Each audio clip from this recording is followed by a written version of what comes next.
On dit qu'on n'est pas censé choisir son reptile préféré ou son animal de compagnie préféré, mais moi je l'ai fait. Voici Diamant, mon dragon barbu. Aujourd'hui, je vous montre comment installer un terrarium idéal sans dépenser trop. Je m'appelle Adam, voici Diamant. Vous regardez Weekend's Wicked Reptiles, restez avec nous.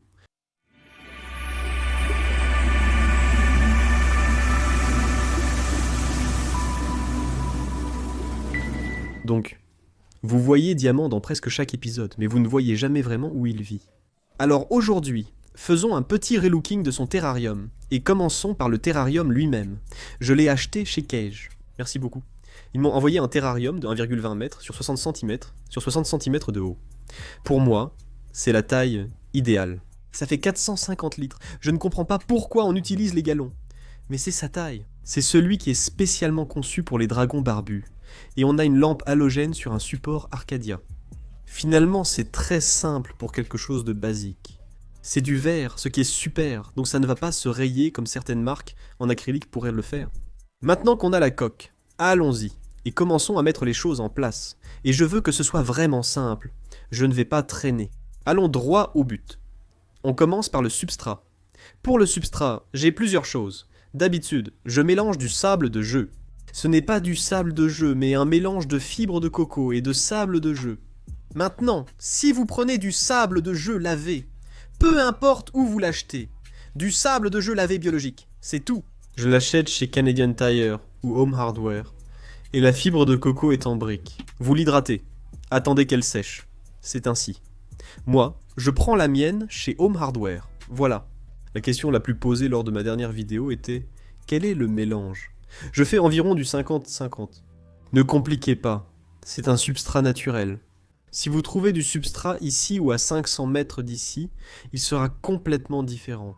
Dans la nature, il n'y a ni ardoise, ni carrelage, ni essuie-tout, ni tapis pour reptiles. Alors n'ayez pas peur d'utiliser un substrat comme celui-ci. Cependant, si vous le souhaitez, vous pouvez toujours utiliser de l'ardoise ou du carrelage. Je déconseille le tapis pour reptiles. Il peut coincer et arracher leurs griffes. Ça m'est arrivé avec léopard, gecko, et ça favorise la prolifération de bactéries. Donc, je vous conseille d'éviter ça. Mais sinon, ceci, j'estimerais que ça m'a coûté 5 $ peut-être. Et je le change tous les 6 mois, je nettoie les taches, c'est tout. Donc 10 $ par an pour le substrat. Comment peut-on se tromper? Vous remarquerez que j'ai laissé un endroit sans rien, juste le sol nu, sans sable.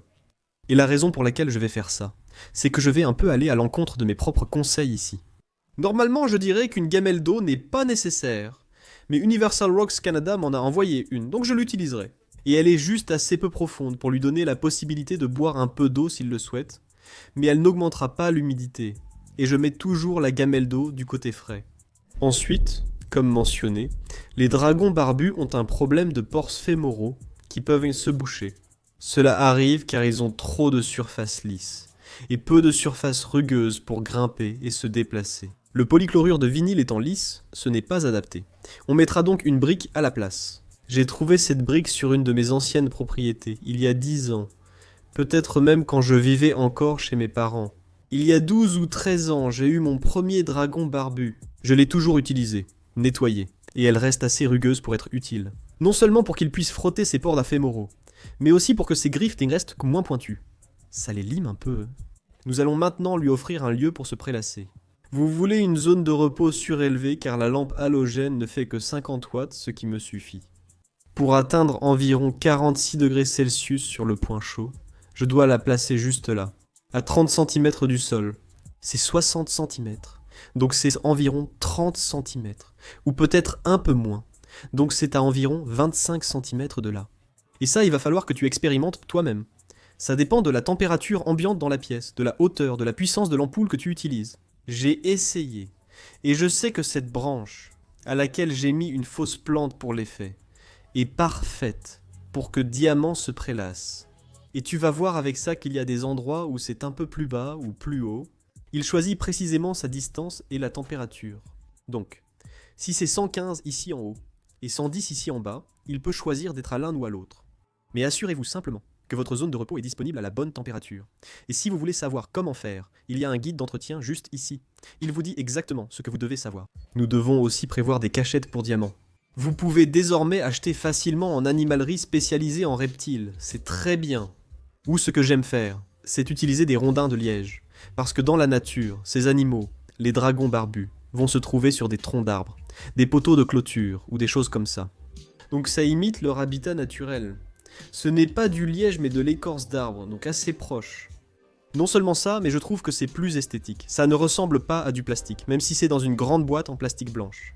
Je comprends, mais je préfère utiliser des rondelles de liège. Les rondelles de liège ne sont pas les choses les moins chères du monde, mais si tu en achètes, elles dureront éternellement. J'aime celle qu'on voit à travers. Celle-ci est grande, je mets du sable partout. Je vais mettre celle-ci là, elle suffit. C'est une cachette et qu'il peut monter là-haut. Je la place côté chaud. Nous avons maintenant un autre tube en liège, assez grand pour qu'il puisse y passer entièrement, ce qui est important.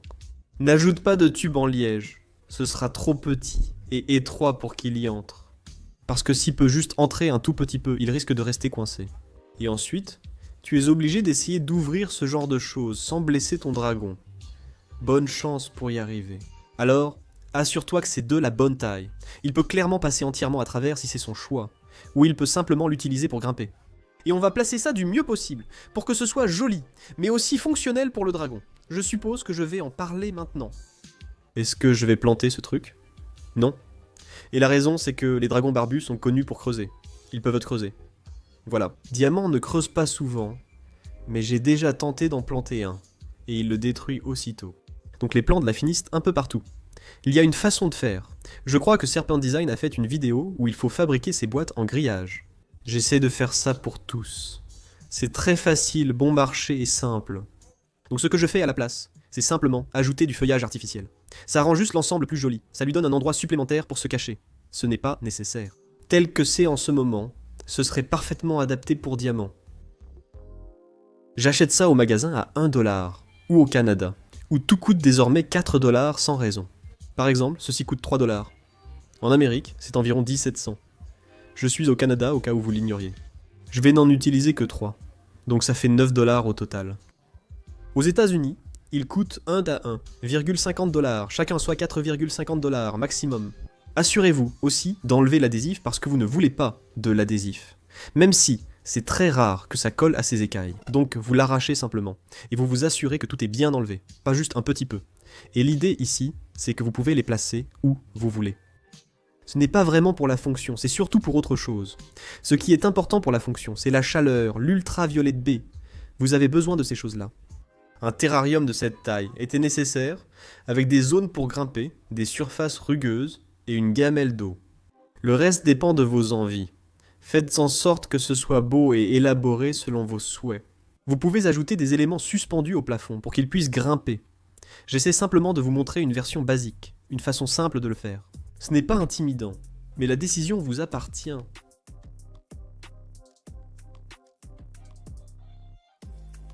Et c'est à peu près tout. Maintenant, évidemment, c'est une vidéo plus courte, et même d'après la durée, l'éditeur pourra le confirmer. J'ai couru dans tous les sens pour filmer ça. Les 19 minutes complètes qu'il m'a fallu pour faire ça, littéralement 19 minutes c'est tout, n'étaient même pas encore installées. Ça te prendra 10 minutes car tu n'as pas à parler à la caméra, ni à tout réinitialiser ou faire des plans de coupe. Au final, comptons simplement. Au lieu d'analyser, comptons juste, d'accord. L'enclos dépend de celui que tu achètes. Supposons que tu en prennes un à 100€ sur Craigslist. 100€ pour ton 50€. C'est important d'acheter le kit, disons 50€. Les halogènes que j'achète coûtent littéralement 2€, 5€. Si tu veux aller dans une animalerie spécialisée, on va dire 5€. Le support coûtait environ 20€. Donc, 25€ pour la lampe et 200€ pour le terrarium. On arrondit ainsi. Même si tu peux probablement l'avoir pour 100€. Donc tu en es à 275€. Le reste, c'est du gâteau. Disons 5€ pour le substrat, c'est littéralement ce que ça m'a coûté. Ça pourrait même te coûter moins cher.